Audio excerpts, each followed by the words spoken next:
Hey hello guys, welcome back to another video. இன்னைக்கு இந்த வீடியோவில் எதை பற்றி பார்க்க போகிறோம்னு சொல்லி பார்த்தீங்கன்னா, நம்ம பாசில் ஜோசப்போட மரண மாஸ் மூவி சீன் 1 தான் இன்னைக்கு வந்து ரியாக்ட் பண்ண போகிறோம். நம்ம பாசில் ஜோசப்க்கு நம்ம இதுக்கு முன்னாடி வந்து நுணக்குழி மூவி நம்ம ரியாக்ட் பண்ணியிருக்கோம். அதுவும் இல்லாமல் வந்து வாழா மூவியில் கெஸ்ட் ரோல், அது போலீஸ் ரோல் மாதிரி வந்து நடிச்சிருந்தாரு. அதுலேயும் வந்து ஆசமாக இருந்துச்சு. அதோட வந்து நுணக்குழியில் ஒரு 4-5 சீன் வந்து நம்ம ரியாக்ட் பண்ணியிருக்கோம். அது அப்படியே வந்து பார்த்தீங்கன்னா பெட்டிங்கில் இருக்குது. மரண மாஸ் மூவி வந்து ஃபுல் காமெடி வந்து அப்படிங்கிற மாதிரி நான் வந்து ரிவ்யூவில் வந்து பார்த்தேன். சரி, அந்த மூவி நம்ம ரியாக்ட் பண்ணலாம் அப்படின்னு சொல்லிட்டு ஒரு ஐடியா. இதுக்கு முன்னாடி நம்ம சேனலில் வந்து நிறையா இப்போ லேட்டஸ்ட்டாக கூட வந்து கொச்சிராஜ் மூவி ரியாக்ட் பண்ணி போட்டிருக்கோம். பார்க்காதவங்க கண்டிப்பாக விசிட் பண்ணி பாருங்கள். கொச்சிராஜு, டர்போ மூவி, நிறையா நிறைய மூவி நம்ம ரியாக்ட் பண்ணியிருக்கோம். நீங்கள் போய் பிளேலிஸ்ட்டில் எல்லாத்தையும் வச்சிருக்கேன், போய் செக் பண்ணி பாருங்கள். ஓகே, இந்த மூவியில் என்ன இருக்குன்னு சொல்லிட்டு வீடியோக்குள்ளே போய் பார்த்துட்டு அதுக்கப்புறம் அதை பற்றி பேசுவோம். வீடியோக்குள்ளே பார்த்துக்கு முன்னாடி இன்னும் நீங்கள் நம்ம சேனல் சப்ஸ்கிரைப் பண்ணால் கண்டிப்பாக சப்ஸ்கிரைப் பண்ணி சப்போர்ட் பண்ணுங்கள். மறக்காம இந்த வீடியோக்கு லைக் பண்ணுங்கள். இப்போ வாங்க வீடியோக்குள்ளே போகலாம்.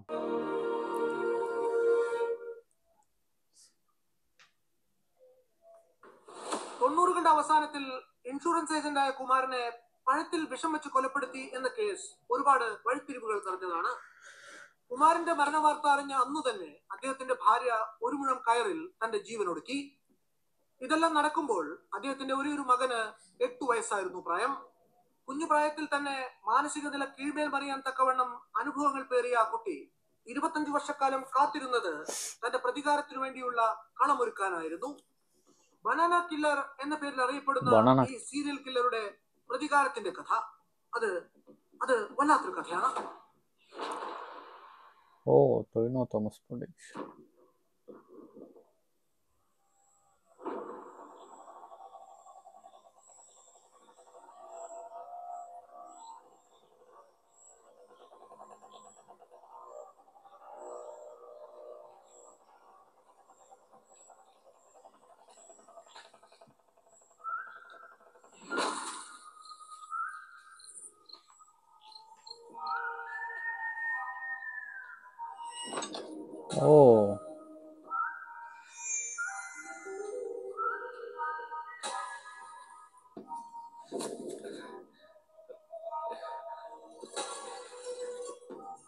എന്നെ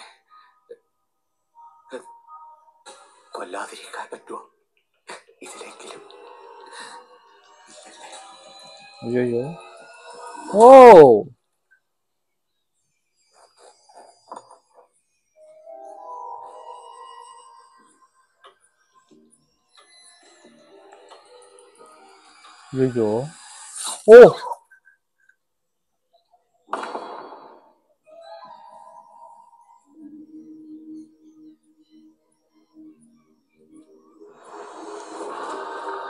banana killer.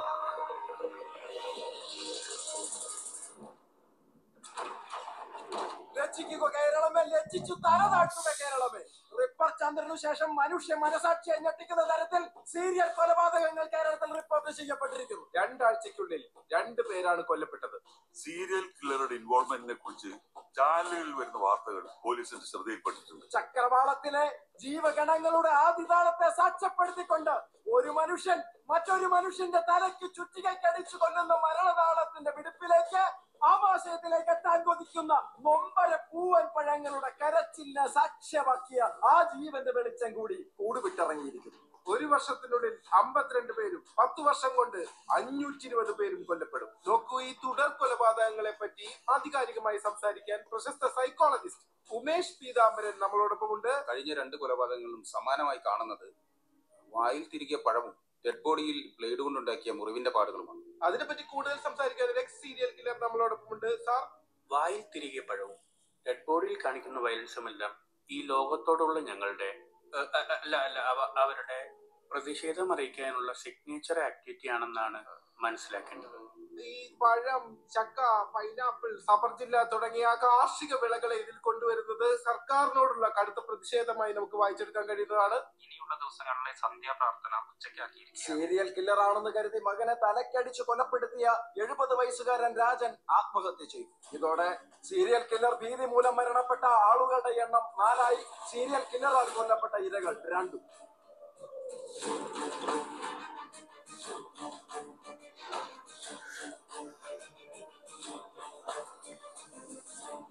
എന്റെ പൊന്നമ്മച്ചി, ഈ ഗുസ്തിയൊക്കെ നിർത്തിയിട്ട് ആ വാർത്തയൊന്ന് വെക്കാവോ? നാട്ടിലാണ് സീരിയൽ കില്ലറൊക്കെ ഇറങ്ങിയ സമയമോ? എന്ത് സീരിയൽ കില്ലർ? നീ അത് കണ്ടോ? ഇത് ആരൊക്കെയാന്ന് അറിയാവോ നിനക്ക്? അത് രണ്ട് സഹോദരങ്ങളാ. ഇവര് അവന്റെ മുഖത്ത് ആസിഡ് ഒഴിച്ചു, അതുകൊണ്ട് അവൻ മാസ്ക് വെച്ച് നടക്കുന്നത്.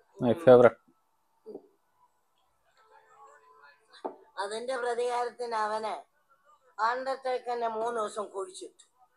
പക്ഷെ അവൻ അവിടുന്ന് ഉയർത്തെഴുന്നേറ്റ് വന്നു. എന്താ കാരണമെന്ന് അറിയാവോ? അവൻ നമ്മുടെ ആളാ. അമ്മച്ചി ഈ കളക്കഥയൊക്കെ വിശ്വസിച്ചിരുന്നോ? ഇവിടെ ഒരു പെങ്കൊച്ചുള്ളതാ. 1 അല്ല 2. അമ്മച്ചി, ഞാൻ നിങ്ങളെ കുറിച്ചല്ല പറഞ്ഞത്. എന്റെ കൊച്ചു വരെ വീട്ടിൽ വന്നിട്ടില്ല. എടാ നിനക്ക് കിട്ടിയിരിക്കുന്ന എന്റെ അപ്പന്റെ സ്വഭാവമാണ്. നിങ്ങളെ പോലെ ആകാതിരിക്കാൻ വേണ്ടി അവളെ കിക്ക് ബോക്സിങ്ങിന് ഞാൻ വിട്ടേക്കും. അമ്മച്ചിയുടെ ഈ ബോക്സിംഗ് കാരണം എന്റെ കൊച്ചു നേരത്തോട് നേരമായിട്ട് വീട്ടിലെത്തിയിട്ടില്ല. അവളിങ്ങ് മാറട്ടെ. ഈ പരിപാടി ഇനി ഞാൻ നിർത്തി. പെങ്കൊച്ചിനാണെങ്കിൽ രാത്രിയാ മോളെ പോന്ന്. എന്താ എന്തോ ഒരു സൗണ്ട് കേട്ടല്ലോ? അതാ അണ്ടർടേക്കർ ഉയർത്തെഴുന്നേറ്റ്. എടി ജസ്മോളെ, നിന്റെ മറ്റവനില്ലേ ആ ലുക്കു, അവനെന്നെ ഇൻസ്റ്റാഗ്രാമിലൂടെ ഫോളോ ചെയ്തിട്ടുണ്ട്. ഞാൻ ഫോളോ ബാക്ക് കൊടുക്കട്ടെ? അമ്മച്ചി മര്യാദക്കിരുന്നാണ് കേട്ടല്ലോ. ഞാൻ അവനോട്ടുള്ള എല്ലാ പരിപാടിയും നിർത്താൻ പോവാ. നന്നായി, അവനെങ്കിലും ജീവിച്ചോട്ടെ, സമാധാനം. അമ്മച്ചിക്ക് വലിപ്പം കുറച്ച് കൂടുതലാ. അമ്മച്ചിക്ക് വലി മാത്രമല്ല, പുരോഗമനവും കൂടുതലാണ്.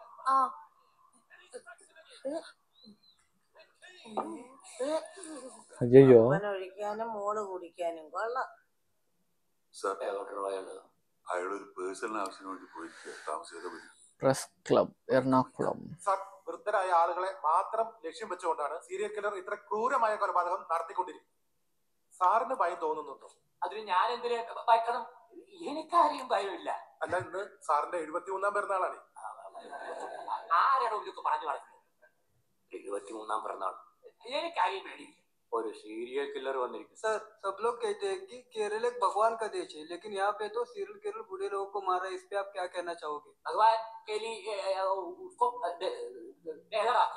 मलयाली न्यूज മലയാളം ചാനൽ വന്നിരിക്കുന്നു. സർ, മൃഗീയമായ 2 കൊലപാതകങ്ങളാണ് നടന്നിട്ടുള്ളത്. എന്നിട്ടും ആഭ്യന്തര വകുപ്പിന്റെ ഭാഗത്തു നിന്നും കാര്യമായ അന്വേഷണം ഉണ്ടാകുന്നില്ല എന്നൊരു ആരോപണമുണ്ട്. അതും ഒരു ആരോപണം മാത്രമാണ്. ഡിപ്പാർട്ട്മെന്റിൽ തന്നെ സമർത്ഥനായ അന്വേഷണ ഉദ്യോഗസ്ഥൻ അജയ് രാമേന്ദ്രൻ ഈ കേസ് ഏറ്റെടുത്ത് അന്വേഷണം ആരംഭിച്ചു. ആരായി അജയ് രാമചന്ദ്രൻ? അയാൾ നോട്ടോറിയസ് ആയിട്ടുള്ള ഒരു പോലീസുകാരനാണ്. അയാൾക്കാരെ പേടിയൊന്നുമില്ല.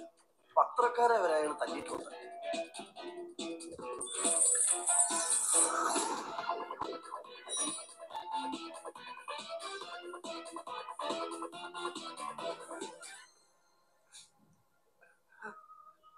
ஐயோ, என்ன சிங்க மாதிரி வந்து அழுதுகிட்டு இருக்க?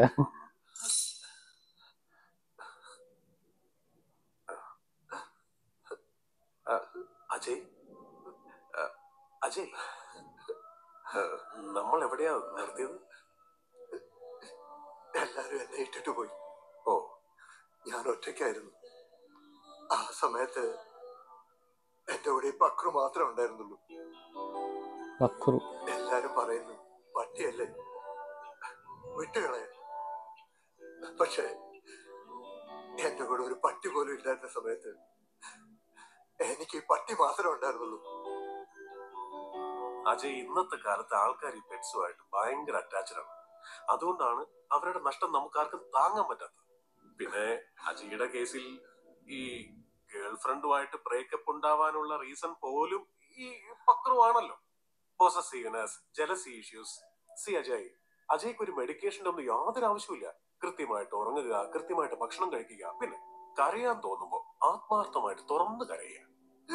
അയ്യോ, ഇപ്പോഴല്ല, ജോലിയിലൊന്ന് കോൺസെൻട്രേറ്റ് ചെയ്താൽ തന്നെ അജയുടെ ഒരുവിധപ്പെട്ട പ്രശ്നങ്ങളൊക്കെ തീരുമെന്നുള്ളതാണ് എന്റെ ഒരു അഡ്വൈസ്. എനിക്ക് ജോലിയിൽ ഫോക്കസ് ചെയ്യാൻ പറ്റുമെന്ന് അറിയില്ല. But I'll find my Pakru at any cost. Thank you. ആയിക്കോട്ടെ.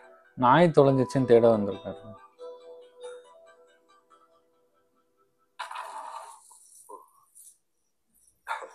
പക്രുവിന്റെ കേരളത്തിൽ സീരിയൽ കില്ലർ കൊലപാതകങ്ങൾ തുടർച്ചയായി നടന്നുകൊണ്ടിരിക്കുന്ന ഈ സാഹചര്യത്തിൽ ചാർജ് എടുത്ത ഉടനെ തന്നെ കില്ലറുടെ മാനസിക നില പഠിക്കാനായിട്ടാണ് അജയ് രാമചന്ദ്രൻ നഗരത്തിലെ മികച്ച സൈക്കോളജിസ്റ്റിന്റെ അടുത്ത് എത്തിയിട്ടുള്ളത്. കൂടുതൽ വിവരങ്ങൾ നമുക്ക് അദ്ദേഹത്തോട് തന്നെ ചോദിക്കാം. വൃദ്ധന്മാരുടെ വസ്ത്രധാരണ രീതിയാണ് കില്ലറുടെ കൊലപാതകത്തിൽ പ്രയോഗിക്കുന്നത്.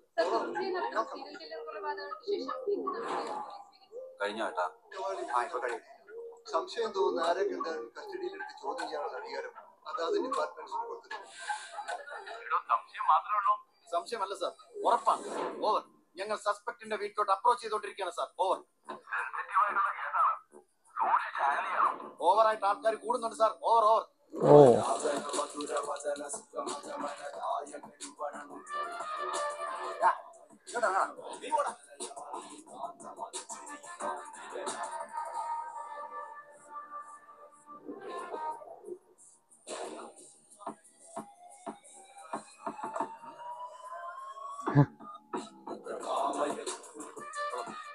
टाइगर साहब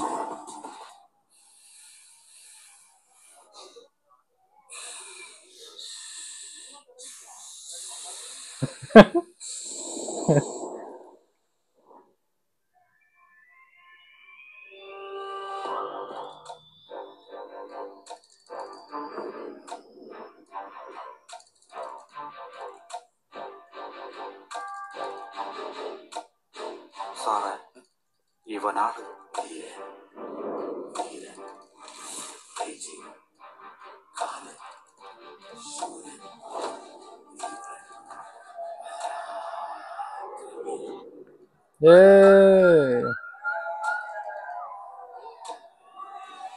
മെസ്സിലോட എൻട്രി.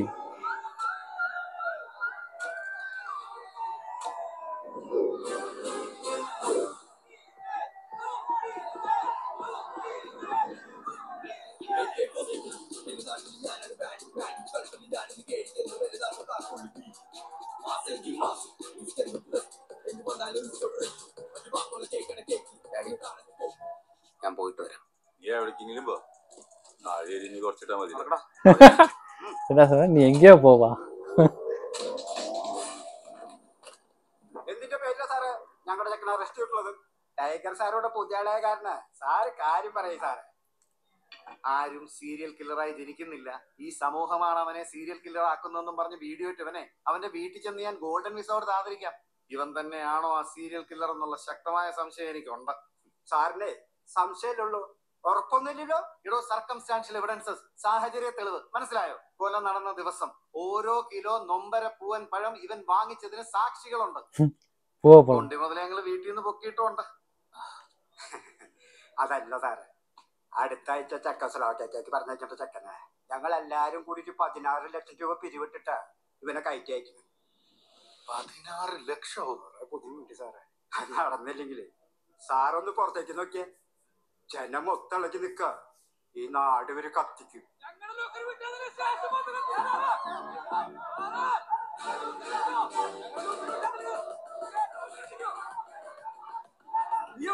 ഞാൻ റേഷൻ കട വിളിച്ചായിരുന്നു, അപ്പോഴല്ലേ അറിഞ്ഞത്. എന്റെ മണ്ണെണ്ണ കേട്ട്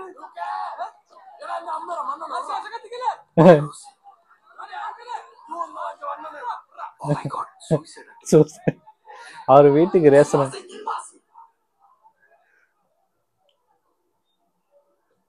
എടോ ആരടോ ഇവൻ? ഇവൻ എന്റെ സ്റ്റുഡന്റ് ആയിരുന്നെങ്കിലും ഇവനെ പേടിച്ചിട്ടാണ് സാർ ഈ നാട്ടുകാർ ജീവിക്കുന്നത്. പൊന്നും വിലയുണ്ടായിരുന്ന ഇവിടുത്തെ ഭൂമിക്ക് ഇപ്പൊ പുല്ലും വിലയായി. അന്തസ്സുള്ള ഒരാളും ഈ നാട്ടിലേക്ക് ഒരു പെണ്ണിനെ കെട്ടിച്ചു വിടുന്നില്ല സാറേ. വാലും തുമ്പില്ലാതെ പറഞ്ഞോണ്ടിരിക്കാതെ നിങ്ങൾ പോയിന്റിലേക്ക് വാ സാറേ. നമ്മുടെ പോലീസ് സ്റ്റേഷന്റെ ഫോട്ടോ എടുത്ത് OLX വിൽക്കാൻ നോക്കിയൊരു കേസ് ഉണ്ടായിരുന്നു, തോക്ക് ഫ്രീ ആണെന്നും പറഞ്ഞു. അതെ, அது இவனா. சூப்பர் சூப்பரா இருந்துச்சு. சீரியல் கில்லர்னு வந்து சொல்றாங்க. ஸ்டார்டிங்லேயே வந்து சீரியல் கில்லர் மூவியா இல்லை காமெடி மூவியா என்னன்னு சொல்லிட்டு தெரியல, பார்க்க தான் தெரியும். அவர் எதுக்கு வந்து வித்தியாசமாக வந்து வாயை கிழிச்சு விட்டு வாழைப்பழத்தை உள்ளே வச்சுட்டு போகிறாருன்னு சொல்லிட்டு தெரியல. அதுவும் இல்லாமல் வந்து அவர் வந்து தேடிக்கிட்டு இருக்கோம் அப்படிங்கிற மாதிரி வந்து சொல்கிறாங்க. பாசில் ஜோசப் வந்து காமிக்கிறாங்க. அவர் வந்து அந்த மெர்சல் படத்தில் விஜய் என்ட்ரு ஆகிற மாதிரி வந்து என்ட்ரு ஆகுறாரு.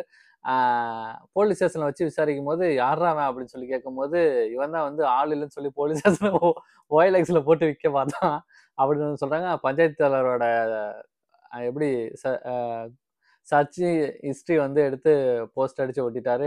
எல்லா வேலையும் வந்து பார்த்துக்கிட்டு இருக்கான் அப்படிங்கிற மாதிரி வந்து சொல்றாரு. முதல்ல தயவுசெய்து உன்னை கூட்டிட்டு போங்க அப்படிங்கிற மாதிரி சொல்றாரு. நல்லா இருந்துச்சு. ஓகே இந்த வீடியோ கண்டிப்பாக உங்களுக்கு பிடிக்கும்னு நினைக்கிறேன். பிடிச்சா வந்து மறக்காம இந்த வீடியோக்கு லைக் பண்ணிட்டு சப்ஸ்கிரைப் பண்ணாமல் நீங்கள் பார்த்தீங்கன்னா கண்டிப்பாக சப்ஸ்கிரைப் பண்ணி சப்போர்ட் பண்ணுங்கள். இதுபோல் நல்ல வீடியோ நம்ம நெக்ஸ்ட் சந்திப்போம்.